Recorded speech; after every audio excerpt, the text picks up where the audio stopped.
Yo, what's good, everybody? It's Mr. Holland Part 313. Um, I just wanted to talk about the draft that just ended for the Detroit Lions. Um, I give this draft, you know what? I want to give it a solid A minus. You know, this is the thing that people have to realize that you were a general manager for a team, especially the Lions. You have to realize that it doesn't matter what you do or what the GM may do in terms of drafting. There's always, and I do mean always, going to be people out there that complains about his picks and the moves that he made. So a good GM knows that you can't have the mindset of trying to satisfy everybody because it's simply not going to happen. You know, a lot of people wanted Mixon, Joe Mixon. A lot of people wanted Dalvin Cook. For running backs. Very good players. Don't get me wrong, but at the same time, I couldn't realistically see Bob Quinn using that first overall pick drafting a fucking running back. That'd have been a disaster. Now, if anybody paid attention to the games last season, tight ends gave us the business. That's just the way it is. So, what did Quinn do? He went out and he addressed the linebacker situation. And that was a brilliant move on my pick. And not only was it a brilliant move, he picked an excellent player for that position.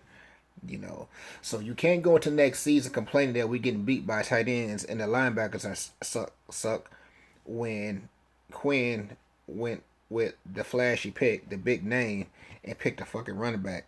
The last time I checked, running backs will not stop people from scoring. That's what we have to do. And honestly, in my opinion, I really think that we are good at running back. Listen, man, Amir Abdullah is a talented back. Now, granted, he hasn't been able to stay healthy, but I think that we should give him another shot. And not only that, Zach Zenner is a pretty good back too, as well. I don't know why people are down on him. You have to keep in mind that when it comes to running back producing, it's not just him. It takes a competent offensive line. If they're not opening any run lanes for that back, I don't give a damn who you have back there. He's not going to have much success. And considering what Zenner had to work with last season, I think he had a fairly decent season. So I just like the whole combination of him, Abdullah, and I guess you could say Theo Riddick. Theo Riddick is not really a between tackles runner. However, he does provide value in terms of his catching out the backfield. He's one of the most sure-handed backs in the NFL. So you don't really use him for like running the ball that often. What you use him for is like catching passes. He's like an extra, um, you know, receiver out there. That we can really benefit from. So some people just tend to, a lot of fans, you get so caught up on flashy names. This is why back in one of my previous videos, I told people, get off that Adrian Peterson bullshit, man. You're getting caught up in flashy ass names. You got to do what you got to do to improve your team. Bottom line, and I think Quinn has done that. We got a solid pick at running back. I'm sorry, not running back, but linebacker. As a matter of fact, we got two solid picks, in my opinion. And not only that, he addressed the cornerback situation. So we have, in my opinion, a really good corner to play opposite of Slay. I didn't really feel comfortable going into the season with Nevin Lawson on the opposite side of Slay because I have not been impressed with his play since I've seen him.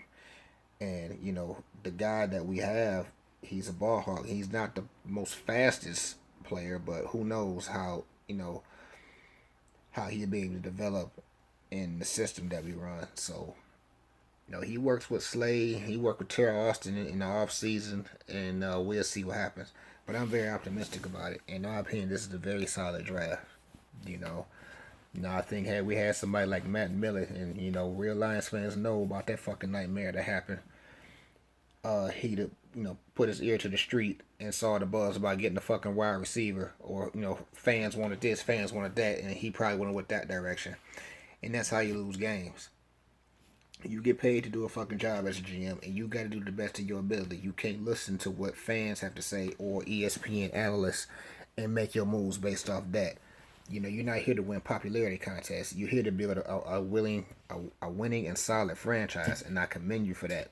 Any GM who does that, especially Quinn, he did everything that was necessary, and not only that, he got another tight end late in the draft as well. So, you know, another good pick, I think. And in doing so, he kind of put Ebron on notice. Ebron didn't necessarily have a terrible year, but I think that, you know, based on where he was drafted, you know, he needs to start playing a little bit better. Just step it up a little bit. He's not terrible. He has made plays, so it's not he's been a complete bust. But considering the position that he was picked at, he can play a little bit better, in my opinion. And I think that he'll be there, especially with the Lions, you know, bringing in tight ends and shit from the draft. So he knows that, okay, I got to step it up. And that's just the way it is.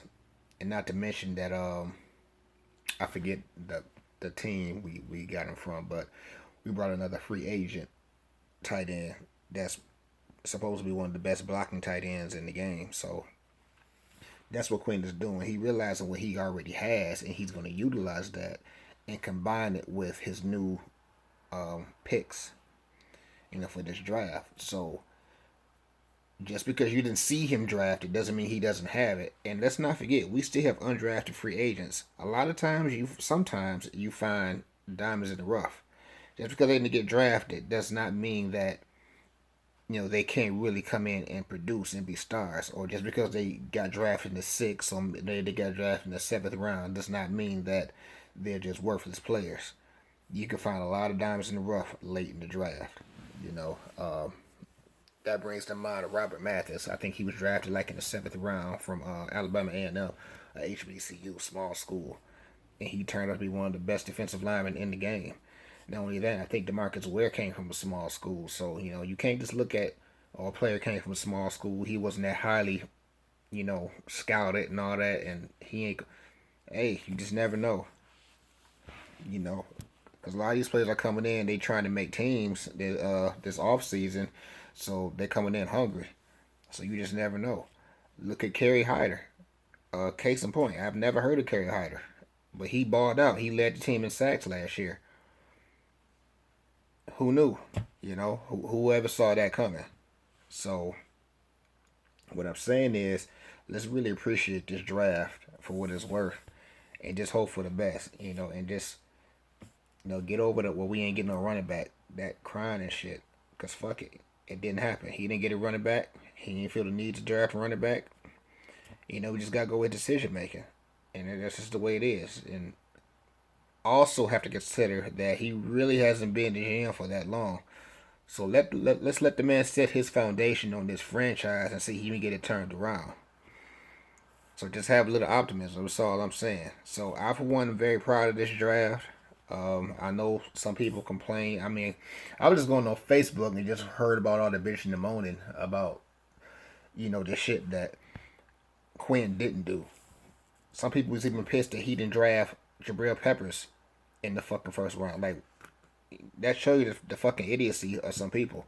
And listen, I'm a big fan of Jabril Peppers, but not for no number one pick for us. We didn't need him at number one. Now, had he still been available late in the draft and he was there, of course, I would love to have him for the Lions. But you don't use our fucking number one pick on Jabril Peppers. Are you fucking serious? But this is why GMs, at least good GMs, do not listen to fans, because they get in the whole mindset of playing fantasy football when it comes to putting together a real roster. And that's not how it works. It's not fantasy football. You know, you're trying to win games. You're trying to secure your job. Your job is on the line. And each time your team goes out that you put together and underperforms each year, you get put on the hot seat to the point where you're out of there. So you don't want to make a career listening to fans and they fantasy football ideas. That's fucking stupid. Don't do that. You know, so anyway, shit. Ooh, I made this video a lot longer than I wanted to. Definitely appreciate you checking it out. Shout out to everybody who always come by and show support and love for the page. It may not be that many, but for the ones that do, Obviously, I really appreciate that. And as always, in all my videos, I always want to give a big shout out to my DBE crew, Detroit versus everybody. And I get at y'all later. Thanks.